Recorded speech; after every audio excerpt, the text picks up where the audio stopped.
Hey, what's up, Flesh and Blood fans? The skirmish season is right on our doorstep, which is a couple of weeks away. We still have the Pro Tour in Amsterdam. I will be attending the calling myself. Unfortunately, even though my ELO was high enough, I could not go to any rated events, so I couldn't secure myself a Pro Tour invite because I was sick during that period, which makes me a little bit sad, but oh well, there we are. At least I can go attend the calling and have a little bit of fun there. But anyway, so for the Blitz format, there are a couple of decks that you can play. I personally think that Zen is a very good deck to go for in general. It's a little bit risky because you have so many no blocks in the deck that if you do have to go second and your opponent starts attacking in straight away while you have a full hand of all these no blocks, you could potentially just die on the spot even with all your equipment. For the most part, it doesn't really happen all that much. So this deck, it plays the same as my Zen deck that I've shared recently on the channel. We do have the yellow and the blue bonds in Blitz still available, so it's kind of a good idea to be running those. The yellow ones I don't run all the time. Sometimes if I'm up against Wizard, for example, I bring the Oasis Respite.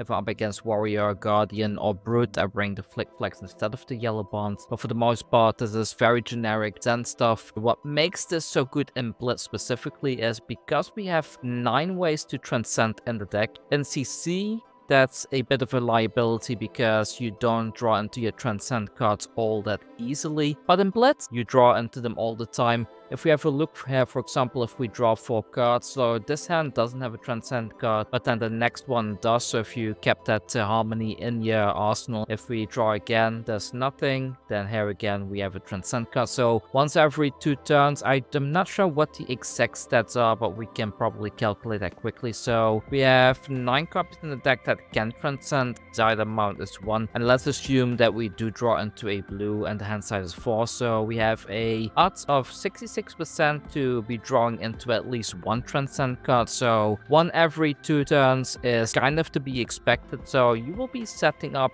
very quickly, sometimes as early as turn 1, and then you can just first universe to get the cheese straight from your deck along with your Strike Reprisals and just OTK the opponent in the follow-up turn. This deck is incredibly strong. In Blitz specifically, I think this deck is a problem. Not because it can be beaten, like I said, you have so many 0 blocks, sometimes the opponent just catches you off guard on a bad turn, but this deck can pop off as early as turn 1, especially in Blitz, because all you need to do is piercing that 20 damage through. So I do hope that LSS is going to at least ban the yellow bonds and the blue bonds, as well as the yellow Descendent Gustwaves and the blue Descendent Gustwaves, because if they don't ban those, then I think Zen is just going to speedrun to Living Legend. It's just such a good deck, such a high potential aggro deck that most other decks in the format cannot really deal with. Most likely another thing that they could ban, of course, will be the Traverse Universe, but like I said, this deck can even pop up as early as turn 1, so you don't even need to Traverse. So kind of curious to see how LSS is going to be tackling that one, but probably the best Blitz deck at the moment. But for those of you that do want to win your skirmishes, keep in mind skirmishes are on the competitive side, so don't feel bad running a deck like this. Just have fun with it, play it at your locals, play it at your skirmish, and just have a good time. Try to combo out as much as you can, and I will see you all soon with another video. Take care.